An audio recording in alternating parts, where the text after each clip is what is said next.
In a quiet African township, two neighbors lived side by side, the kind of friendship people envied. They ate from each other's pots, laughed under the same moon, raised their children like one family. But sometimes, the closer you are, the easier it is to destroy each other. One night, just one night, everything changed. Marco and Jumo had been neighbors for more than 10 years, their homes separated by only a narrow path trodden by bare feet and goats. They had shared nearly everything: seed, salt, tools, even grief. When Marco's brother died, it was Jumo who helped him dig the grave. When Jumo's roof collapsed in the rainy season, it was Marco who spent 3 days repairing it by hand. The village saw them as brothers, and yet, as often happens, with those who live too close for too long, they knew each other's weaknesses too well. Marco's weakness was pride. He worked harder than most, took fewer handouts, and always carried himself with the air of a man who believed he was just a little bit stronger than the next man. Jumo's weakness was his temper. He laughed loudly, fought loudly, and loved loudly, and when he was hurt, the whole village felt it. Their wives were different as night and day. Abeni, Marco's wife, was gentle, soft-spoken, with a smile that could disarm even the most bitter elder. But lately, that smile had faded. Marco had been distant, working late in the fields, saying little when he returned home. Nia, Jumo's wife, was bold, full of life. She walked through the village with her chin high, greeting everyone by name, never afraid to speak her mind. And though Marco tried not to notice, he had noticed. The sway of her walk, the warmth of her laughter, the way she knelt at the river to wash clothes with the strength of a woman who feared nothing.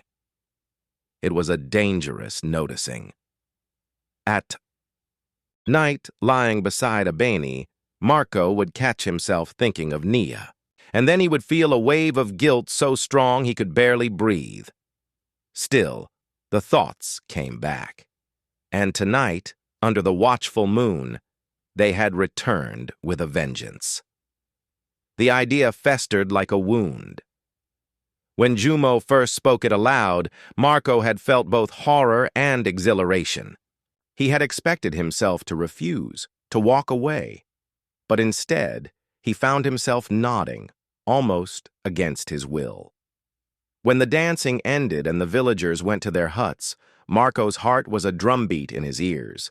The air smelled of roasted yam and sweat and something else: danger. That night, when he crossed the narrow path to Jumo's hut, every step felt heavier. Inside, Nia sat in the dark, her face lit only by a small oil lamp. She did not speak. She only looked at him for a long moment. And then, without a word, she let him in. What happened that night felt outside of time, outside of the rules of the world. It was both thrilling and wrong, a fire he could not stop feeding. But dawn came, as dawn always does.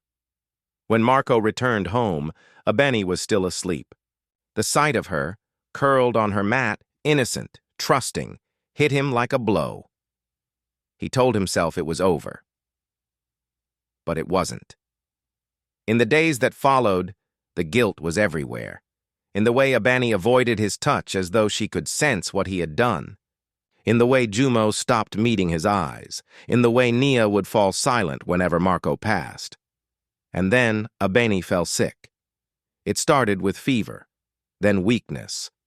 She could not get up to fetch water, could not cook, could barely eat. The village healer came, shaking his head. "Sometimes the spirit leaves before the body does," he murmured. Marco sat by her mat night after night, the guilt growing heavier. He could not pray without thinking of that night. He could not touch her hand without remembering the betrayal. And Abeni, she seemed to know. One evening, as the sun bled into the horizon, painting the sky in red, Abeni opened her eyes and looked straight at Marco. Her gaze was sharp, too sharp for someone so weak. In it was a question he could not bear to answer. And yet, he answered. He told her everything, every shameful thought, every detail of that night. She did not speak. A single tear slipped down her face. Then she turned away.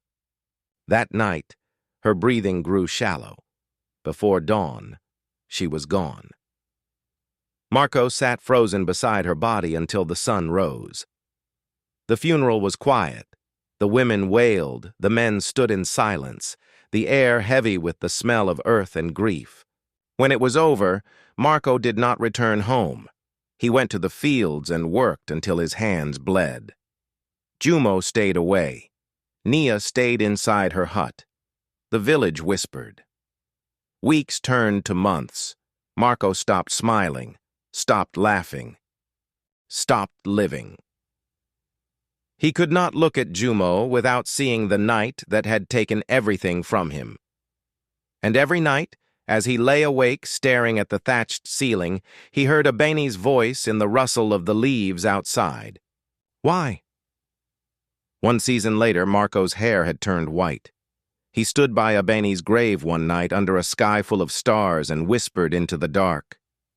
If the spirits are listening, take me too. Let me make it right. But the earth stayed silent, and in the distance the drums began to play again, slow, deep, like a warning.